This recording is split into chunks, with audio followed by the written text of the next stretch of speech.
Tonight we begin with a scenario that's forcing militaries to rethink everything. What if a strategic railway could be destroyed under 4 minutes, out a single missile even leaving its launcher? 3 drones, 1 operation, and consequences that extend far beyond the blast zone. At 2:26 in the morning, a thermal camera caught something moving where nothing should move. 3 streaks of heat, low, fast, racing through terrain that no conventional system had been watching. For the defenders, that moment marked the transition from control to catastrophe. But the operation's design had already sealed its outcome 90 seconds earlier, in a place where radars could not reach. The strategic vulnerability wasn't in the weapons systems themselves. It lay in the predictability of their reaction. Modern air defense networks operate on a simple principle. Threats climb to be seen, and what climbs must be engaged. This attack would exploit that assumption with surgical precision. At 2:18 a.m., 5 airframes skimmed through a frozen canyon corridor at barely 40 feet of altitude, moving at speeds approaching 380 miles per hour. There was no uncertainty in their approach, no probing, no search patterns. The spacing between them was exact, their headings locked. Every element of this attack was a calculation made in advance and executed with mechanical discipline. What these platforms carried was not just kinetic energy, but a carefully constructed deception. 2 of them would serve as the bait. 3 would be the blade. The navigation systems governing their flight path had already discarded GPS entirely. Satellite signals meant nothing at this altitude, in this terrain, and the operators knew that. Jamming would be expected. Instead, the drones flew by optical flow, reading the landscape itself with extraordinary precision. Rock edges, snow texture, shadow contrast. Hundreds of times per second, their flight computers made micro-corrections that no human operator could have replicated. 30 miles away, in an operations center that was little more than a dim room with failing screens, 5 green icons slid across the display. The operators watching them did not speak. The mathematics was complete. Once the drones entered that canyon, physics would take command. There would be no second pass, no abort. The door would close. Then the formation fragmented. 2 aircraft suddenly climbed away from the canyon floor, their engines pushing them upward at more than 8,000 feet per minute. It was a move that looked vulnerable, open, designed to be seen. Their radar signatures bloomed. Across every search system in the sector, bright and unmistakable, the kind of target that air defense operators are trained their entire careers to detect and destroy. The power surged in. The command vehicles. Sensors lit up. Operators leaned forward, eyes locked upward, tracking the rising contacts as the radar arrays reoriented themselves to track this new threat. They were no longer looking down. At that moment, 3 drones dropped lower than before, hugging the riverbed so tightly that ice spray kicked up behind them as they passed. From above, through the fog of the climbing, decoys and the electromagnetic clutter they were generating, they had vanished. The radar beams from the ridge could not bend around granite walls. The terrain created a blind zone, a shadow nearly 1,500 feet deep, and in that shadow, 3 weapons platforms raced forward untouched and invisible. The climb of the decoys was brief, only seconds, but those seconds were enough. The air defense system did what it was designed to do. At 2:21 a.m., operators watched as compact radar reflectors deployed from the rising drones, reshaping their profiles instantly. Simple hardware, devastating effect. Each contact suddenly bloomed on the scopes like a fully loaded combat aircraft. Radar cross-sections inflated nearly 10 times over. Threat classification flipped in less than 1 second. The launch order was given. 2 long-range interceptors were ejected from their tubes, accelerated by gas generators, their solid rocket motors igniting as they climbed past Mach 10 into the pre-dawn darkness.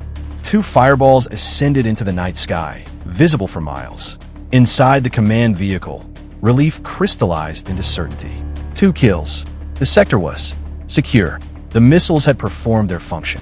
But the launch sequence itself had become a weapon. The solid rocket exhaust, the electromagnetic noise of the active radar arrays, the system's complete focus upward, all of it had created a temporary blindness that lasted nearly 40 seconds. Below the ridgeline, inside the canyon, 3 drones were already too close to intercept. At 2:24 a.m. for the Air Defense Network, this should have been the safest moment of the entire night. The threat had been eliminated. Debris was falling. Radar screens glowed clean. Operators began the familiar post-launch routine. Signal confirmation, sector verification, power level checks. The system looked flawless. The arrays continued broadcasting upward, filling the air with electromagnetic energy, staring at fragmentation clouds that scattered their own returns across multiple frequency bands. The system was not broken.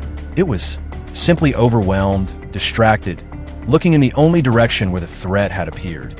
In the canyon below, the world looked dead to their sensors. At minus 20 degrees Fahrenheit, the exhaust plumes from the drone turbines dissipated almost immediately, smeared by turbulence and scattered by stone. The thermal picture showed nothing worth noting. An operator began a sector sweep, angling the radar downward. The software rejected it, the kind of false return that happened 1,000 times per night in mountain terrain. The system was performing correctly. Outside, the 3 drones were already within 2 miles of the target. Their navigation computers adjusted hundreds of times per second, compensating for crosswinds funneled through the gorge at 35 miles per hour, tracing canyon walls, maintaining their position inside the radar shadow. They were no longer approaching the rail corridor. They had entered it. Then the picture changed. A surveillance asset caught it. Not a clear picture, just 3 thermal streaks moving through terrain where nothing should be moving that fast. An operator shouted. Radios crackled. The warning bypassed every protocol and jumped directly to the Air Defense Command. Screens redrawn, antennas pivoted downward. The system hunted for targets that were already too close to stop. A short-range interceptor launched, accelerating past Mach 4 as it dove into the canyon. Its seeker clawed through clutter and stone, locked briefly, then lost the contact. The lead drone dropped from 30 feet to barely 15 feet above the frozen riverbed, skimming low, enough to throw ice dust into the air.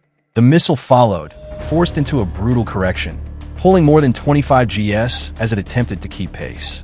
The seeker chased reflections that weren't there. The missile overcorrected, clipped the canyon wall, and detonated, uselessly in a flash of fire and rock. The blast slapped the drone sideways, rolling it hard, nearly flipping it into the ice. For a split second, control was gone. Then the stabilizers bit. The drone recovered and held its heading.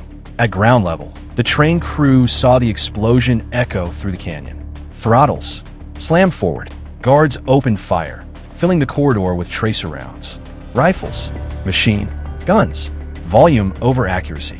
One round struck a drone's wing. Hydraulics ruptured. Control surfaces lagged. The turbine screamed as the flight computer compensated, pushing output past 110%. The drone shuddered but held formation. At 2:30 a.m., the window closed entirely. The lead drone committed first. It dropped its nose and accelerated, locking its optical tracker onto the locomotive's front wheel assembly. At this distance, guidance was no longer calculation. It was inevitability. A strategic supply corridor that had carried weapons and fuel for years was erased in minutes by timing, terrain, and decisions made under pressure. But the operation's significance extended far beyond the physical destruction. This was a masterclass in how modern warfare punishes rigidity. Expensive systems looked powerful. On paper, they had been engineered by brilliant minds and fielded at tremendous cost. Yet, they were forced to react to the obvious while remaining blind to what was hidden. They trusted procedures written for a different kind of threat. They looked where threats traditionally appeared and failed to see where the real danger operated. The commanders who survived that night faced something far worse than material losses. They faced uncertainty, delayed offensives, broken schedules, a fundamental doubt about which assumptions still held and which had become liabilities. The damage was not measured only in destroyed locomotives and ammunition, but in lost operational tempo and questions that could not be answered by existing doctrine, in the knowledge that the vulnerabilities exposed that night were systemic, not accidental. What makes this moment genuinely dangerous is not the scale of destruction, but the lesson it leaves behind when small, adaptive tools exploit geography, physics, and human psychology in sequence. Even the strongest defenses can be pulled apart one reaction at a time. No airspace needs to be dominated. No city needs to be occupied.